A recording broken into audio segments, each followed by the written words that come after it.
Well, I am very overwhelmed by the fact that I'm in the U.S. and allowed to be talking about a very contentious and sensitive issue. So I thank you for the invitation, and I feel very honored to be here. And I feel very glad to say that I feel welcome and warmly welcome to this country. Thank you.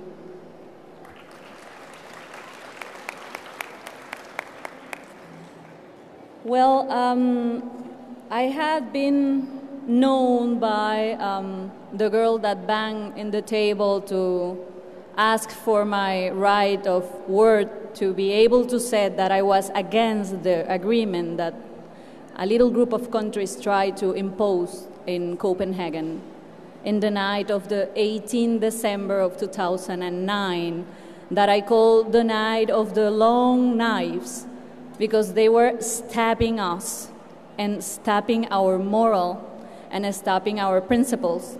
And we were not in a position to accept what was put forward in that table in that night.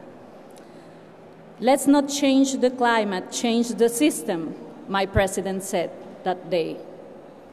And that was the phrase which made strongly our president and creates like a shock in the whole plenary, because he also said that if climate was a bank,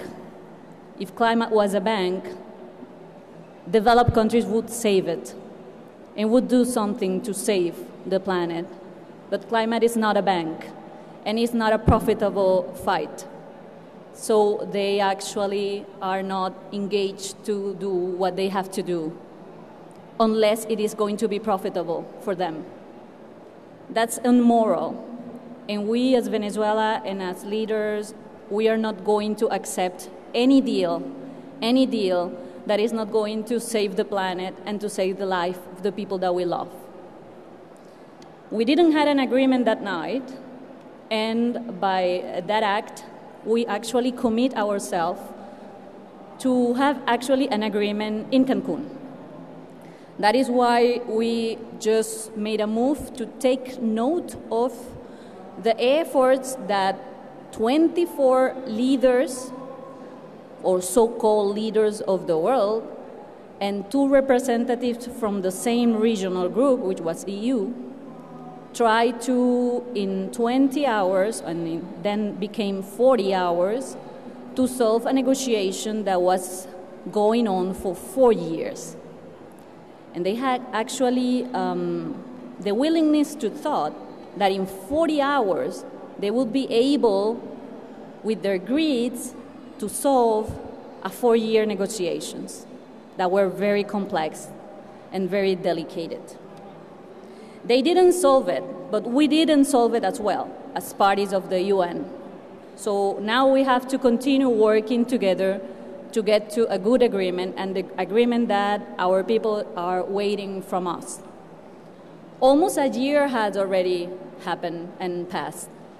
We have worked very, very hard, and with the help of Mexico, that now is going to take the presidency of the 16th COP, we have been able to work in a transparent, inclusive way.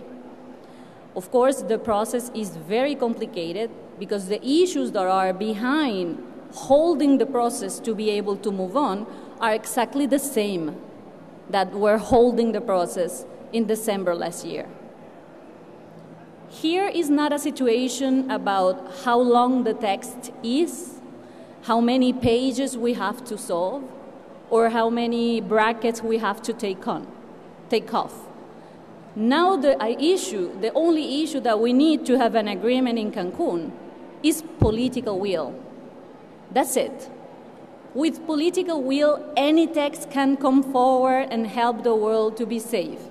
But we need political will. And we need strong political will from developed countries to produce a good agreement, not any agreement that they tried to produce in December, but a good one, a fair, an equitable, and an environmentally logical agreement, not an economical one. And now the situation is this.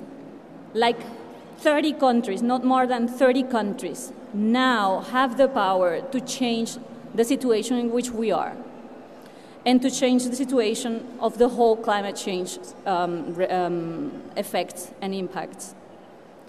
And there is no political will to do so, as yet. Still, we are facing the same things. They are much and many talking about China. What is China going to do, this big polluter and whatever? And then also a lot of talking about, in general, what they call basic countries, which are Brazil, South Africa, India, and China. What they are going to do, they are polluting a lot. And under the Kyoto Protocol, they have no obligations. Well, let me tell you something. I think there is a need to talk about the elephant in the room in this process. There is an elephant in the room, and no one wants to talk about that one, the big one. Like an elephant in a crystal store. Everybody knows him, but nobody wants to mention what is happening with them. Let me talk to you about basic countries at the beginning, because people could talk, I'm talking about China.